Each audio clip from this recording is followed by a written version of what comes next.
Light a Diep. Hello everyone, wishing you all good health and peace in life. James is now far away, facing dangers in the heart of Cambodia, a place where every day could bring uncertainty. And here, far from him, Diep's world has slowed into quiet moments of waiting. Each sunrise feels longer than the last, each night colder without his presence. The waiting begins, not just for his safe return, but for the moment their hearts can beat side by side again. The call came late in the evening, when the streets outside Diep's home were already quiet.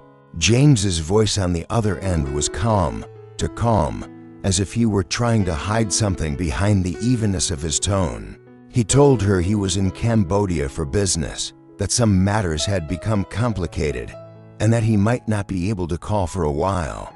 The line went silent after a few words of reassurance, leaving only the low hum of distance between them. Diep sat there long after the call ended, the phone still in her hand, her reflection staring back from the darkened window. James rarely spoke in such a measured way unless the stakes were high. She knew him well enough to recognize the weight in his voice. Something wasn't right. In Cambodia, James was walking into a storm.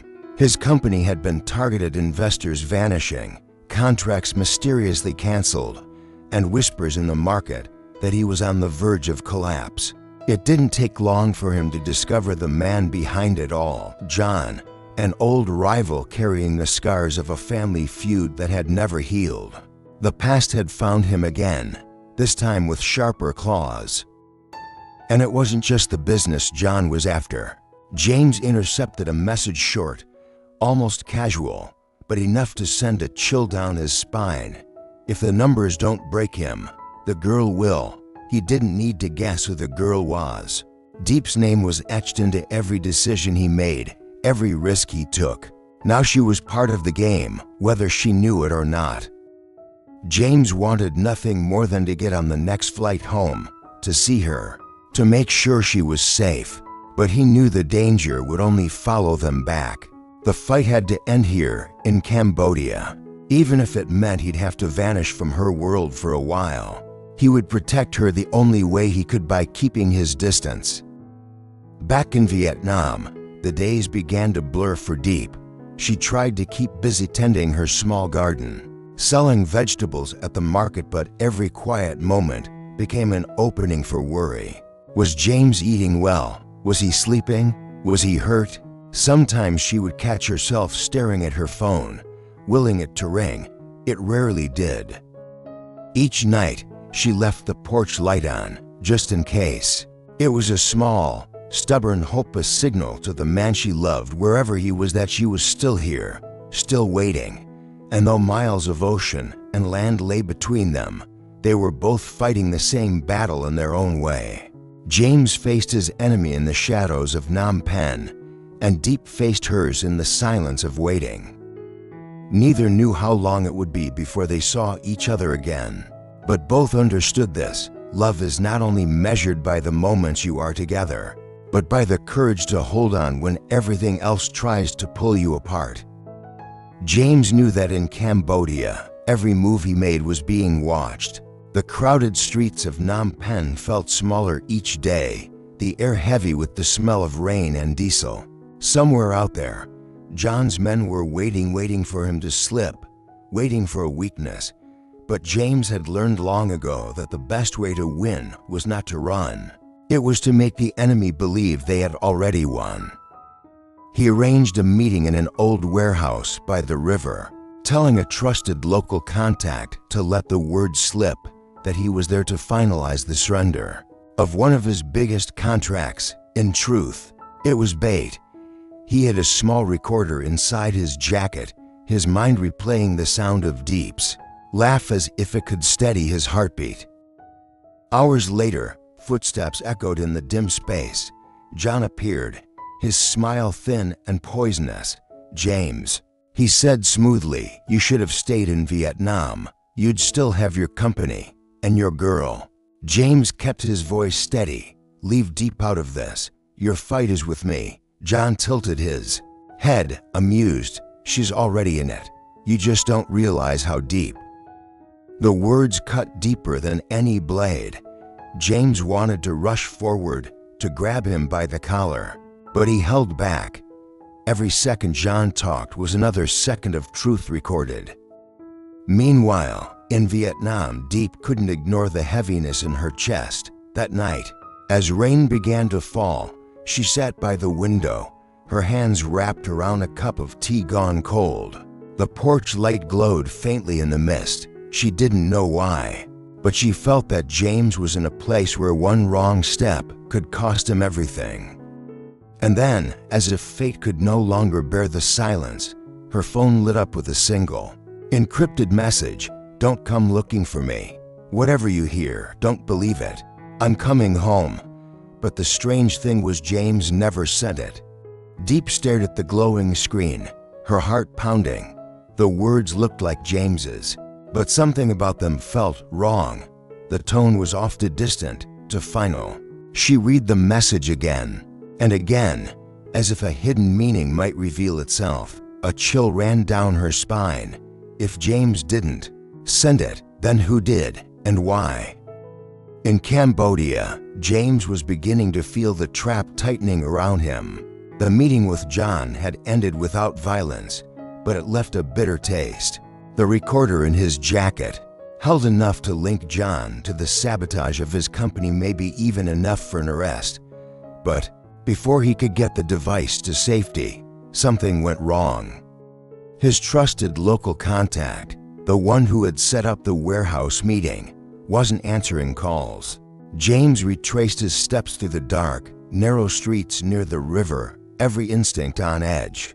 That's when he noticed that the same silver sedan had been following him since he left the warehouse, that he turned down an alley, pretending to be lost.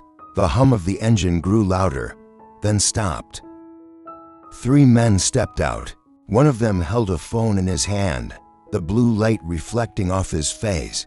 "You should have left when you had the chance, James," the man said, his voice low and certain. "John sends his regards."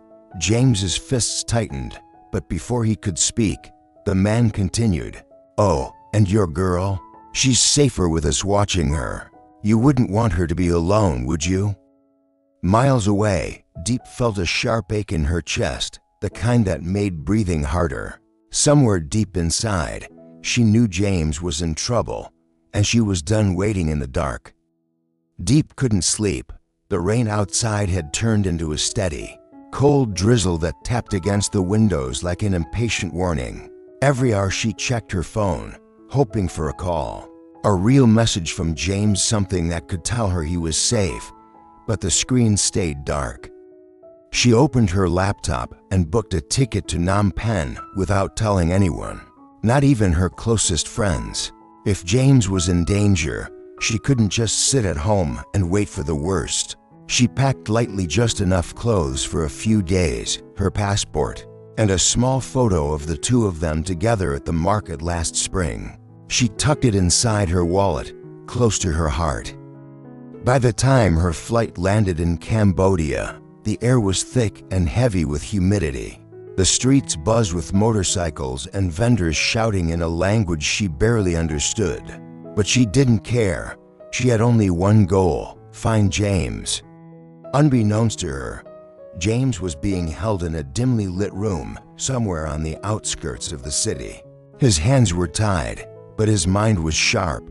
He knew John wouldn't kill him immediately, not until he got what he wanted. And what John wanted was leverage. That leverage was Diep. The door creaked open and John walked in, a slow, deliberate smile spreading across his face. "Your girl's here," he said, tossing a printed copy of Diep's flight booking onto the floor. "She must love you very much. Shame you brought her into this mess." James's blood ran cold. He pulled against the ropes with all his strength, but it was useless. "If you hurt her..." John interrupted with a mocking chuckle. "Oh, I won't hurt her unless you give me a reason. But she might not see you the same way after I tell her what I know." At that very moment, Diep was just a few streets away, following vague directions from a tuk-tuk driver who had overheard her asking about James. She had no idea that with every step forward, she was walking deeper into John's trap. Life lesson from James is in danger in Cambodia. To Diep. The waiting begins. True love is not just about romance, flowers, or sweet words. It is tested in the storms of fear, uncertainty, and sacrifice. To Diep's choice to leave her safe world behind and search for James reminds us that love sometimes means risking our own comfort and even our safety for the person we deeply care about. But this story also teaches an equally important truth. Courage must be guided by wisdom. In moments of crisis, acting out of pure emotion can place both lives in even greater danger. Love is most powerful when it combines devotion with clear thinking. For anyone reading, remember this: whether in love or in life, never let fear paralyze you, but also never rush blindly into the unknown. The people who truly matter are worth fighting for, but the fight is best won with both heart and mind working together. Love, in its truest form, is not measured by how perfect the good days are, but by how steadfast we remain when the days turn dark. James and To Diep's story is a mirror for all of us. It shows that relationships are not just about enjoying joy together, but about carrying the weight of fear, uncertainty, and even danger side by side. To Diep's unwavering decision to search for James is a testament that love is a verb. It is action, not just emotion, but it also whispers a gentle warning. Bravery without preparation can lead us into deeper waters than we are ready to face. The heart and the mind must walk hand in hand. In the end, this story leaves us with a choice we all face at some point in our lives. When someone we love is in trouble, will we stand still and hope for the best? Or will we step forward into the unknown to stand beside them? The answer we choose defines not just the relationship, but the kind of person we become.